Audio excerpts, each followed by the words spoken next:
Hello friends, welcome back to our channel maths and science trick and toys.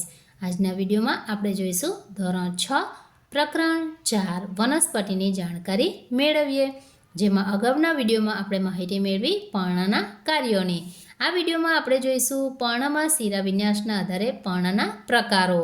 તો અહીં પર્ણમાં શિરાવિન્યાસ સૌપ્રથમ કોને કહેવાય છે તેની માહિતી મેળવીશું, ત્યારબાદ તેના પ્રકારોની માહિતી મેળવીશું.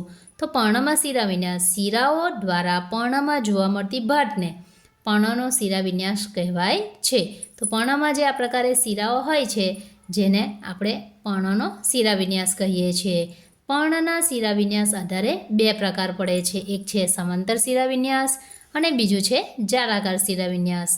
પર્ણમાં શિરાઓ એકબીજાને સમાંતર હોય છે તેને સમાંતર શિરાવિન્યાસ તરીકે ઓળખવામાં આવે છે. તો અહીં આપણે ચિત્ર જોઈ શકીએ છીએ. આ છે સમાંતર શિરાવિન્યાસ. દાખલા તરીકે મકાઈ, ઘઉં, ઘઉં, જુવાર, બાજરી, કેના, લીલી, વાંસ, નરિયેળી, ડાંગર, શેરડી, ધરો વગેરેમાં સમાંતર શિરાવિન્યાસ જોવા મળે છે. અહીં આપણે જોઈ શકીએ છીએ તો શિરાઓ જે છે એ સમાંતર ગોઠવાયેલી હોય છે. હવે જ્યારે સમાંતર શિરાવિન્યાસ ધરાવતી વનસ્પતિ હોય તો એ વનસ્પતિમાં તંતુમય મૂળ જોવા મળે છે. તંતુમય મૂળ એટલે કે તંતુ જેવા મૂળ, પાતળી દોરી જેવા મૂળ હોય, એમાં કોઈ મુખ્ય મૂળ હોતું નથી. ત્યારબાદ આપણે પર્ણના શિરાવિન્યાસ આધારેનો બીજો પ્રકાર જોઈશું જેનું નામ છે જાલાકાર શિરાવિન્યાસ. પર્ણમાં મધ્ય શિરાની બંને બાજુએ જાળ સ્વરૂપે ભાત જોવા મળે છે જેને જાલાકાર શિરાવિન્યાસ તરીકે ઓળખવામાં આવે છે.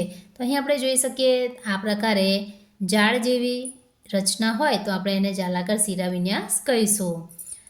દાખલા તરીકે આંબો, પીપળો, તુલસી, કોથમીર, જાસૂદ, લીમડો વગેરેમાં જાલાકાર શિરાવિન્યાસ જોવા મળે છે. હવે જે જાલાકાર શિરાવિન્યાસ ધરાવતી વનસ્પતિ હોય જે સોટી મૂળ ધરાવતી હોય છે. તો આજના વિડીયોમાં આપણે જોઈશું શિરાવિન્યાસ કોને કહેવાય અને શિરાવિન્યાસ આધારે પર્ણના પ્રકાર.